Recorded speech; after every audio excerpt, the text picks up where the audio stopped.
Yo, welcome to the Talk Movies podcast. I'm Cam, I'm Luke. and if we were to talk about the movie you're expecting, we'd be breaking rules 1 and 2 of. So yeah, we'll see you next week. Bye. Bye. All right, so the movie, we're joking. So the movie we are talking about, I don't think I'm gonna say it the whole time. We're just gonna talk about a movie. We're not gonna say the actual name of the movie. So this movie stars Edward Norton, Brad Pitt, Helena Bonham Carter. Didn't know Jared Leto was in here. I didn't even recognize him in the movie. He looks weird in everything. Yeah, that's true. Meatloaf. No clue who that is, but I have some facts about him. So we can start with, I guess, general thoughts on said film. Luke, would you like to start us off? Yeah, it was... So going into it, I had a friend from journalism camp who had said that I need to watch this movie. And I said, I'll do that. And then here we are like 5 or 7 months later, and I finally gotten around to it. But I didn't know, I guess, what to expect going into it. Mm-hmm. And then watching it, I was kind of taken aback by a lot of things. Okay. Just because I didn't expect it. The main one was the creation of a certain type of bar that's pink. Yeah. That was kind of unsettling and made me think of like the exact same way that Nazi Germany did it. So that was kind of unsettling. Can we laugh at that? Are we allowed to? Are our careers over? That was kind of, I don't want to say like unsettling, but at the same time it kind of was, but like not overbearing where you want to turn it off like most scenes in Saltburn, where it's just really unsettling to keep watching. Mm-hmm. But it was definitely interesting. A lot of adult features in it and kind of themes, stuff going on. Yeah. Okay. Did you enjoy? I enjoyed it until the ending. Okay. I don't know if I want to rant about that yet, though. We'll do that at the end. Right. I think this was like my third time watching it, second or third. And, also, thank you guys for voting. I put a poll on Instagram, and you guys, it was between this, and it was between Fight Club and, what's it called again? I chose Fight Club. You wanted, it started with a B. I wanted to say Borderlands because That is- yeah. I heard a lot of people complain about it, and I thought it would be something interesting. Yeah. I put a poll up on it. Follow us on Instagram. Mine is somewhere on the screen. Yours is also somewhere On the screen. Yeah. So, so thanks for voting on this. I don't know how often we'll do it because I kind of like picking my own movies. I don't know. Well, I guess we'll talk about it. Should we just let people figure that out? So I enjoyed it I enjoyed it from one aspect, or from a different, from one perspective, and from another, I was just like, ugh. So like, the one I enjoyed it from, I think from just creating this whole world around how masculinity is supposed to be, and not that I enjoyed that, like, I'm like, not that I'm like, Yeah. oh yeah, I'm supposed to be like that, but just like, you're depicting everything that's supposed to be and putting it on frame. You're having this whole aura around it, and how this dark, grim, nasty life, and you could just do that on film. What I didn't like about it is this whole masculinity thing where like you're supposed to be super dark and super weird and edgy, and wear your pants to where like it's right above your gooch, and just like it just be wearing like weird.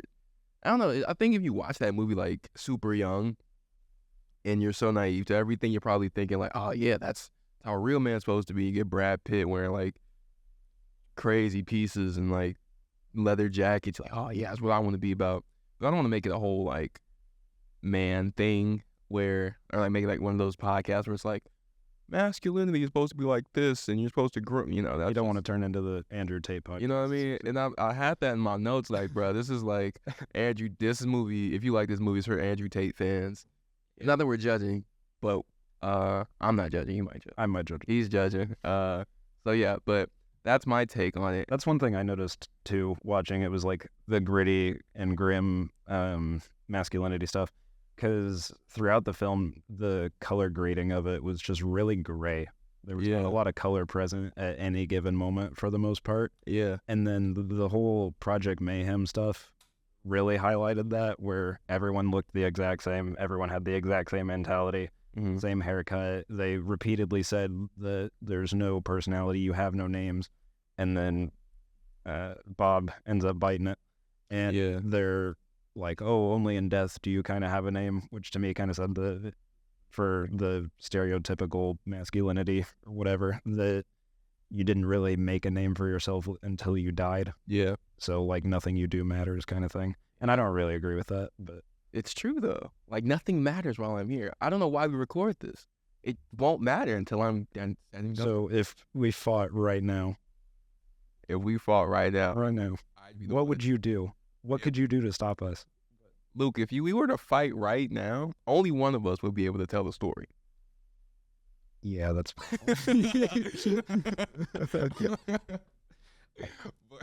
I guess since we brought it up, do we have to mention what happened during internship on this?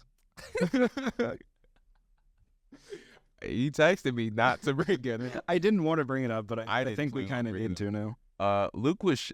This was last year, and Luke was showing me. It was telling like he took like some karate class or Yeah, I taekwondo did class. taekwondo for a few years. And I was like, so I don't know. Every time someone tells me something they do, and I'm like a kid, and like you tell me you do magic, I want to see a trick right then and there. He told me he did karate. I'm like, oh man, show me like your stance, whatever. I don't know anything about karate.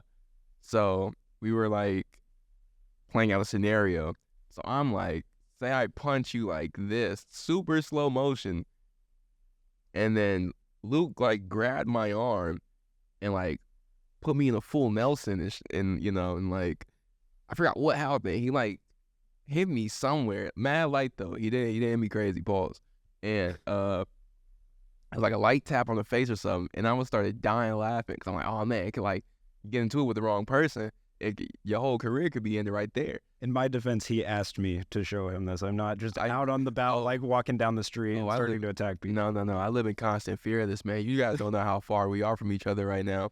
Like this camera and Luke's camera is a good 10 feet. It's a good Definitely not 10 feet. Yeah, it's pretty far, man. I live in constant fear. So yeah. But yeah, back to the movie though. Right.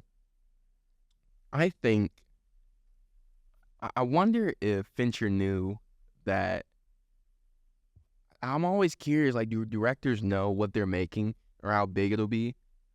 But when I was reading up on it, it had a pretty decent profit. Not like, and I just threw that in there, but not monetary value or monetary gain, but just like so many guys like look at that and American Psycho and The Godfather, and they're like, oh yeah, that's so me.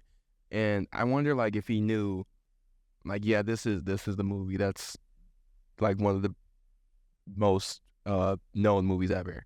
Like, what do you think about that? I think it kind of depends. Every now and then a director comes in and they know exactly what they're making and what they kind of want from it. Like, I would say Martin Scorsese for sure and Christopher Nolan are probably two of the most notorious for that. Facts. Quentin Tarantino I'd throw in there too. He's weird. I don't like him, but keep going. My bad. But like they make a product or a scene or something and they know specifically exactly what they want from it. Mm-hmm. And an example with Tarantino for that is every role that Samuel L. Jackson ends up in a movie with him has either a lot of MFers or the N-word thrown about. Mm-hmm. And every time that's happened, like Samuel L. Jackson was confused and he was like, is that really what you want me to say all the time? And Quentin was like, yeah, it needs to be exactly like this. And then those movies end up being really, really good, like Pulp Fiction and whatnot. Yeah, I get that. From the perspective of like how it impacts the world type of thing. Like, I get you want this out of this character, and this is going to be gold for this scene. But, do you think Tarantino, do you think Nolan made Oppenheimer thinking, oh yeah, this is going to be like one of the greatest movies ever? For that, I claim that, but I know that's one of your favorites. It is. As far as that goes, I don't think you can justify the ends of a product until you release it.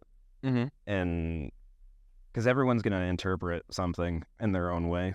Okay. And I guess for this movie, as an example, like who Tyler Durden is to the narrator, Okay. that in the movie itself is explained that Tyler is who the narrator wants himself to be, Yeah. right? And so that's the interpretation of it for within the movie, but somebody else could watch it in the audience and think Tyler Durden is the All-Father coming back from heaven or something. Like, it would depend very much on the audience. So I feel like that kind of thing you can't really predict. You just have to wait and release it. Okay. Yeah. I don't know. I just wanted to like pose that question just because I mean, you're on film, Instagram, and Twitter, I assume. So like, you know how people feel about it, and like, we have a poster over there or about that poster like last year, 2 years, my freshman year actually. It's like make way for the bad guy. There's like Marlon Brando and like Al Pacino and stuff like that on there, and those are like type of the guy movies that like people make them seem. But anyway, back to you know this movie. Right. So I think that I don't know how I feel about those type of about the type of movies where they're like this whole thing was like fake, because if you see a guy fighting himself, not even fighting himself, just like I guess fighting himself out in public, no one's just gonna believe that. Yeah, that part's a little unrealistic, and there's one of the main gripes that I have with it is the ending that's also very unrealistic to me, but I can yap about that in a little bit. Okay. But I agree with you there. For most of that playing out the way it did doesn't make a lot of sense, especially when the group club ends up getting busted by the owner, and then he just leaves and never shows up again. And doesn't think, maybe I should call the police or like report this. Yeah. I mean, they're mobs. I think that's like a mob club anyway. I think it was supposed to be, but like at the same time, I would assume that as a mobster, stereotypically, you would have some sort of police in your pocket, which is explained in this movie too, that the police are also in his pocket. Yeah. So like I feel like there's no way that it didn't get busted at some point.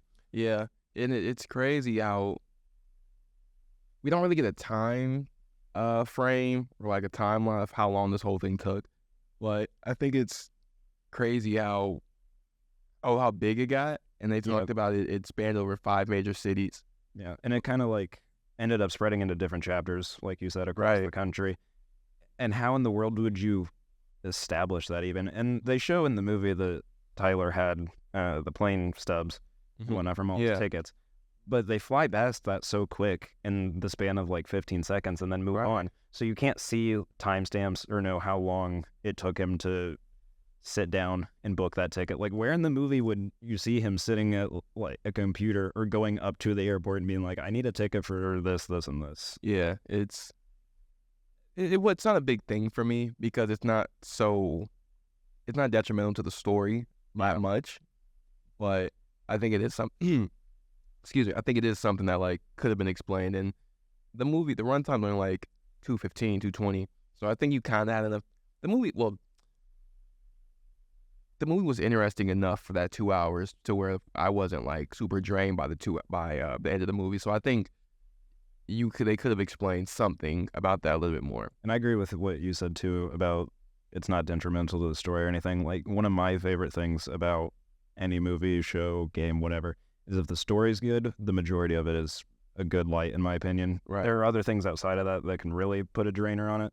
But as far as that goes, it would have been nice for maybe one other scene to explain it. But outside of that, like, I don't care too much about it. Yeah. And I think what goes along with the story is the plot, and which was really intriguing for that whole time because we're... Excuse me, I'm a little hoarse.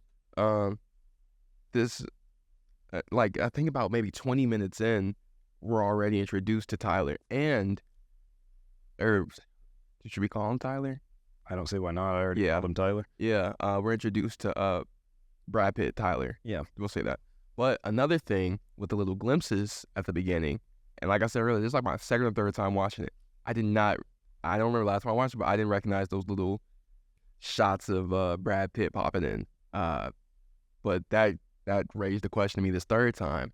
Where I'm like, oh man, what's that? I had to rewind it because I thought I knew what was going on, but seeing that again, like, oh man, that's cool. But what'd you think? I thought that was kind of nice too. Whenever a film or mostly any form of media does that kind of bait and switch, where Mhm. there's something that's a mystery about it, especially with the Knives Out movies and like Murder in the Orient Express and stuff like that. No, hang on, let me cook. Let me cook. But whenever there's like something that keeps you asking something, you're engaged with that media the entire time. Okay. So with this, where Tyler and the narrator both are going back and forth doing things and whatnot, and then something doesn't line up, or there's a brief line of dialogue that makes you stop and think, where the one with cooking a pink bar, he was like, if you do it wrong, you could blow up pretty much whatever. And then earlier before that, few scenes, maybe half an hour or so, the narrator's apartment blew up from something. Yeah. So there's like brief moments of that where you're like, hang on, how would he know about that if he wasn't there? Was he there? And then you're kind of wondering that, and that keeps you watching it to see if that answer pays off. Yeah. And I think that this film does pay that off. There are a lot of little hints throughout it between the big reveal of the movie. Mm-hmm. And I don't know if we're allowed to explicitly say that. The movie came out like 25, 40 Yeah, if you've not watched it at this point, like myself until recently, it's your own fault. Yeah. But so, I mean, you could. Big reveal is the narrator and Tyler Durden are the same person. And there's multiple hints throughout the film that showcase this, whether it's the chemical burn, the making of the pink bars, just where there's lines of dialogue where the narrator's like, sometimes Tyler words were coming out of my mouth, and different things that at one point, like if you read it in the context of that scene and that moment of the movie, you would just assume that Tyler's influence on the narrator is kind of showing. But if you dig deeper, you'd be like, maybe they are the kind of same person. I think they pay that off pretty well until the ending. Yeah. Well, you keep hinting at this ending. So my big gripe with the ending is Kev? It's A lot of. Yeah, I take notes on my phone. I don't know if you can see that, but there's a long list I there. texted him beforehand. I was like, yo, I'm taking notes, not a lot. That man's list, I have like maybe 4 or 5. And yeah, I just so I didn't want to come on here with like crazy facts. And he's like, oh man, I didn't know. Just Yeah, my bad. all right. But anyway, none of this movie, to preface, is realistic, like for the most part. There's maybe a few things that make sense, but for the most part, none of it is. But the ending, I think, is one of the most unrealistic parts of any movie I have ever seen. Because the whole final battle turmoil thing Ever seen? that I have ever seen, I don't know about ever exist, but that I have ever seen. You've seen Avatar, right? Yeah. You think, hey, you've seen Thomas the Train. Thomas the Train, what? I don't know. Like, you're saying it's the most unbelievable thing ever. And like, In terms of a film's context of that specific piece of media, like it doesn't make a lot of sense to me. I don't know how to explain it. so you're talking about that whole blow up scene. That's just unrealistic. No, what happens before that to me is the big final confrontation is Durden and the narrator fight each other, which intercuts with security cameras. Oh. It looks really weird. And that part, like, I can just excuse as being silly or whatever. Okay. And maybe that's why I don't care about Pandora and Avatar being so strange, is I can just excuse it for being whimsical. But as far as the ending goes, the narrator comes up with the idea that if... I don't know what we're allowed to say with that without getting striked on YouTube. Like, he goes kablamo and, like, on himself. shot himself in the head. Yeah, I don't know if we're allowed to, like... I don't know. YouTube strikes people down for strange things, man. I'm playing it safe. But Fair. I don't know. all right. Anyway, he goes kablamo, and the logic behind it is that if they are the same person, to beat Tyler, he would have to die, right? And that makes sense. What doesn't make sense is that he survives that. Right. He literally, they show it like his neck blows open pretty much. It is flapping, and that's pretty much how that would go. There's Yeah. blood everywhere. And then he's casually talking, and he's like really gross like this in his voice, and that's fine. But then Disrespected like every person that smokes cigarettes. I didn't mean it like that. He did mean it like that. I did not mean it like No, I'm playing. So, but so his voice gets like really gravelly because like he's choking on blood. right. And then magically 2 minutes later, he's no longer bleeding and is speaking just fine. and has sound mind. And yes, if you get shot in the head, there's a chance that you can still survive. Like, that's possible. Right. That's very slim, and if you do it yourself, and surely you're probably not making out of that. So for that to happen, and then him to just magically stop bleeding without the guy that he told to go get gauze coming back into the scene, I don't know how that works, and that kind of annoyed me. Yeah. And that's a fair point. I think because they already told me, like, he's fake anyway. It didn't bother me as much because we're already at the end. Yeah. Granted, I didn't like it it's not a fair thing to do. I'm saying it like someone did it to me. But yeah, I get what you mean though. Like, it definitely doesn't make sense, and there's no way that he could survive that. So and especially like for what's her name? It's Marla. Marla. Yeah. Yeah, especially for Marla just be standing there holding his hand while the city like blows up. Like, Yeah. your friend, partner, boyfriend, buddy, sex, whatever, sneaky link. They have sneaky links in 99. I'd say it's sneaky link at the start to growing lovers. That's what I would say. But for your your woo-wop to be like bleeding out and like, you're not doing anything, it just like there's so many things wrong with that entire scene, like you said. I did like the end when they like rolled the credits and like showed the thing. Yeah, that yeah. I if you watch it, you'll know what it is. Not that I like the picture. Pause. I've had like 3 pauses in 2 episodes. Not that I like the picture, but just like how they reference back to it. Yeah, that was nice. Not like that. Yeah. The payback to the reference was nice. No, Thought it was nice. No. I'm taken. But that doesn't mean anything. You have the secret to tell her. Hi, Luke's girlfriend. I'm sorry. But but yeah. Yeah. What you think about just like the I don't know if there's any character development with Tyler Durden? I don't really think so. I mean, he comes in and he's kind of just this do whatever I want kind of thing, the ideal guy of some sort, at least to the narrator's point of view. And then by the end of the film, he's still just that guy. I don't think he really changes that much. Maybe gets a little more maniacal with Project Mayhem, but outside of that, I don't think he changes that much.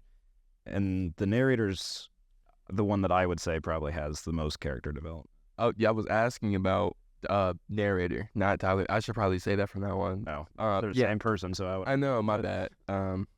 Since they're doing the same things, yeah. Like, do you think it would have been rewarding at some point?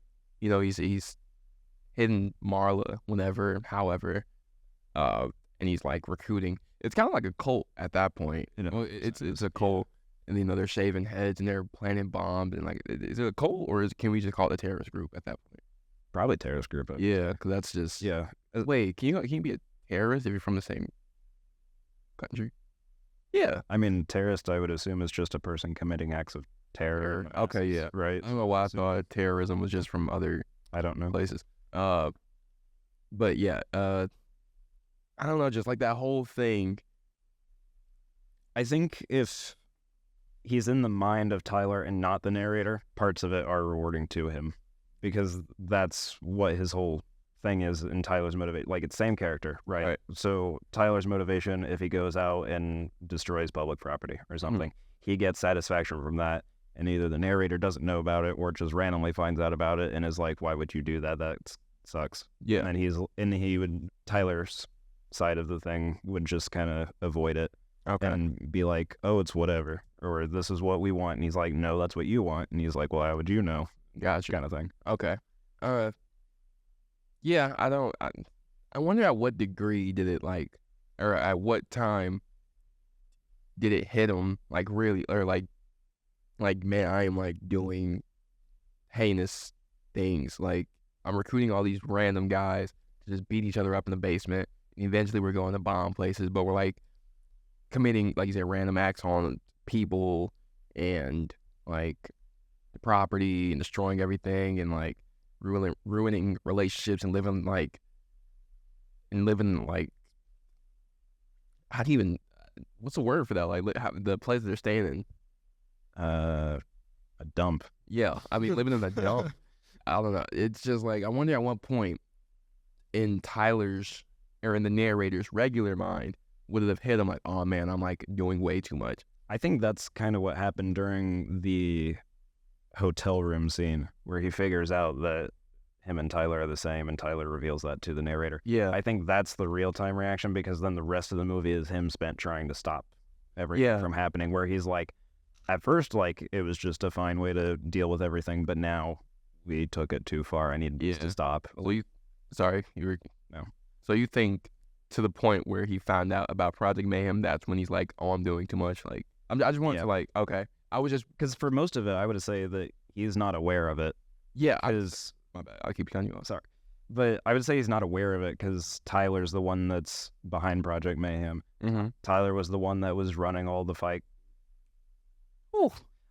Censor. I stopped myself.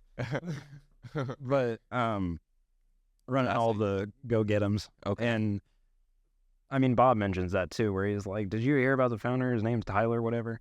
And that scene also makes no sense because if they're the same person, how would he not know that it's the same guy? And I was like, oh, maybe they just don't go on the same days, which, you know, they say that Bob goes on Tuesdays and Thursdays and the narrator's there on Saturday. But then the next bang bang after that, they're in the same room. Yeah. And then they don't acknowledge that. So I feel like there's some inconsistency, but it's hard to make it consistent when you've got so many mind-boggling trippiness going on. Yeah, it's a weird movie. It kind of reminded me of people with dissociative identity disorder. I feel like that's kind of the way that the narrator and Tyler are framed. I'm looking forward to seeing that. What's the movie? It's some new one. It's like the same guy from Splice. Oh, I know what you're talking about. Yeah, I'm looking forward to it. I think what movie is that? Let me see if I can find it. Yeah. So anyway, yeah, it's just if you're watching this, and no judgment over here, but if you're watching this episode and this kind of resonates with you, like the general, like this is why you want to live and stuff like that. What's up? You said it. Broke rules 1 and 2. Fired. We're gonna put a beep over it. If you're watching this episode and that movie kind of like resonates with you, can you like explain why? You know, I get like the whole manly thing, but I don't really, you know. The movie you were thinking of is Speak No Evil, by the way. Really? Yes. I thought I had a different name. But anyway. Yeah, because it's Speak No Evil and James McAvoy. Yeah, I'm gonna go see that. This movie is based off a book from 1996, and the book had a different ending than the movie. So in the book, Tyler just ends up in a mental institution. But in the movie, you know, we don't really get a conclusion on Tyler. We just kind of see the world blow up, and you know, he's just standing there with this lady.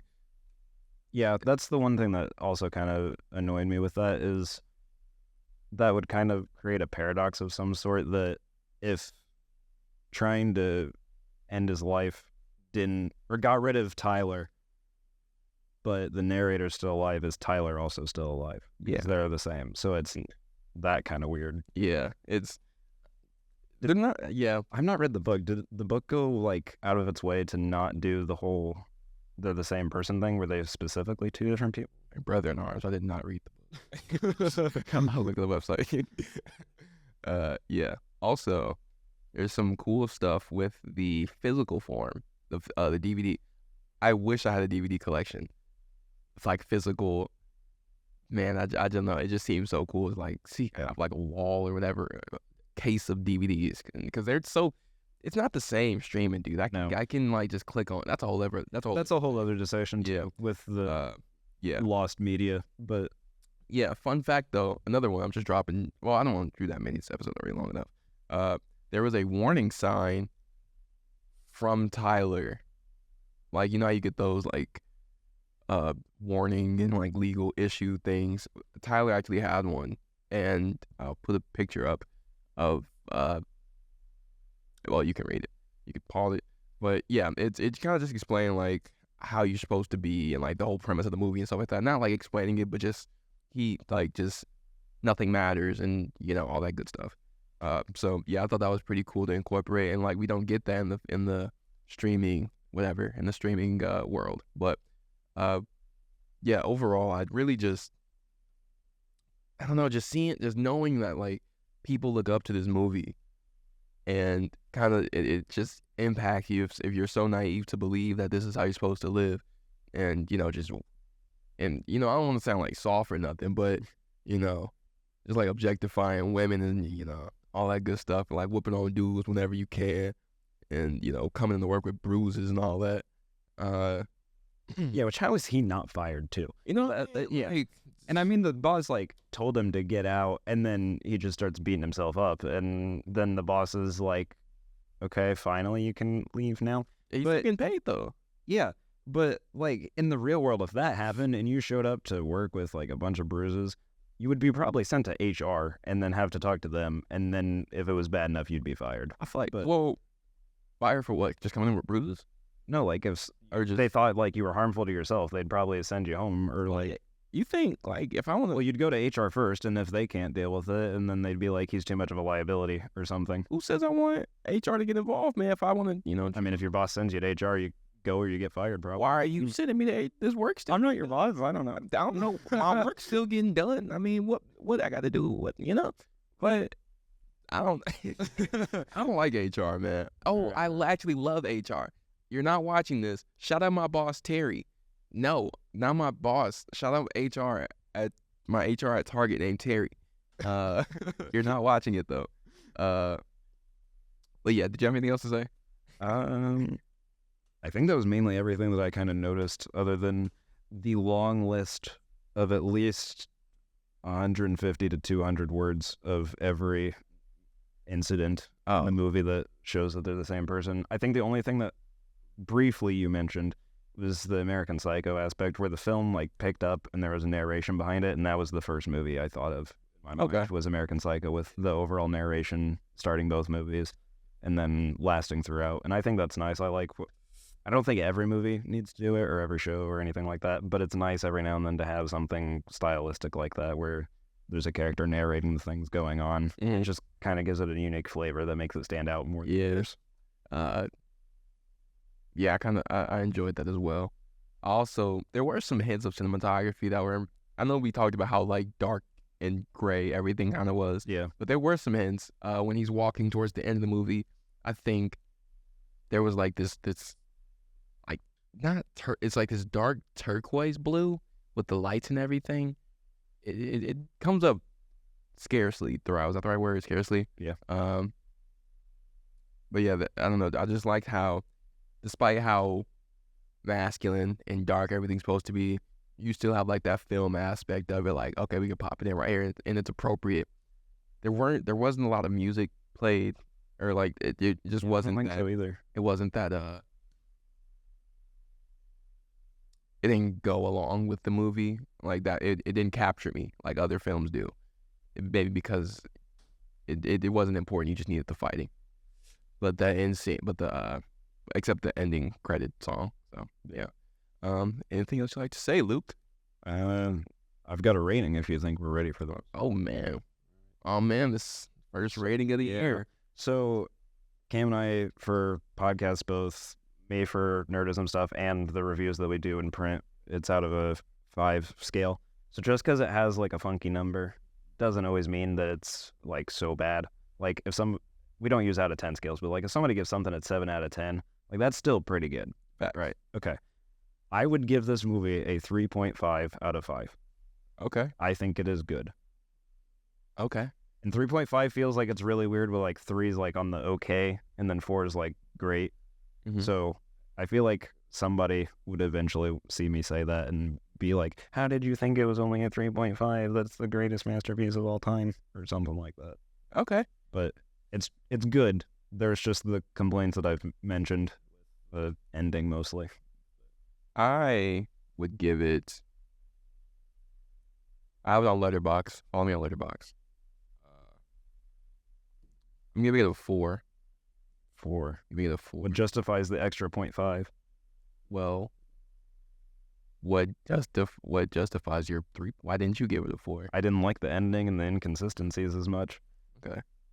I enjoyed this whole arena aspect around it, Yeah. and how you can how it gathered in everyone, how it's one of the staples of cinema in our time. And I'm not saying, oh yeah, obviously I'm not saying it like, yeah, this is how I want to live my life. Man, if I live that life, man, Its career would be over. if Tyler was here looking at me today, like, you're a guy, like, in front of a microphone, like, talking about your opinion. But yeah, I like that whole world aspect, and world building and destruction. It was something new for me. I've never seen like that low, like, underworld type of feel of a movie. The characters all seem to fit pretty well. Even Marla, her character also fit that whole. Where like nothing about, like, no one even in the background even seemed happy. Yeah. You know, Even the characters that seemed mostly sane, like whether it's the few bus drivers that show up, or the police captain and chief and stuff, none of them really seemed happy. They were just kind of like showing up to a 9 to 5 and like, Yeah. I want to go home. you know, Like- and I don't know. I just enjoyed that. And like that whole thing was new to me, and just like that world building, just keep it short, even though I took like 3 minutes to explain. So yeah, that has been our first movie of Two Dudes Talk Movies season 3 That we didn't talk about. that we did not talk about. So the last 30 some minutes, 37, 8, 9 minutes, however long this turned out to be, didn't hear it. So yeah, thank you for watching. Follow us on. Should we shout out Instagrams? Does that even matter? I don't think it matters if we do or don't. All right. Follow me on Letterboxd if anything. There. Do you want to shout out something? Nice. No. Yeah. So thank you for watching. Make sure to. That sounds so corny to say. To follow, subscribe, all that good. You know what to do. Hit all the buttons or whatever. Yeah. If you want, if you choose. Yeah. This has been the Two Dudes Talk Movies podcast. I'm Cam, I'm Luke. and we will see you next week. Goodbye. See ya.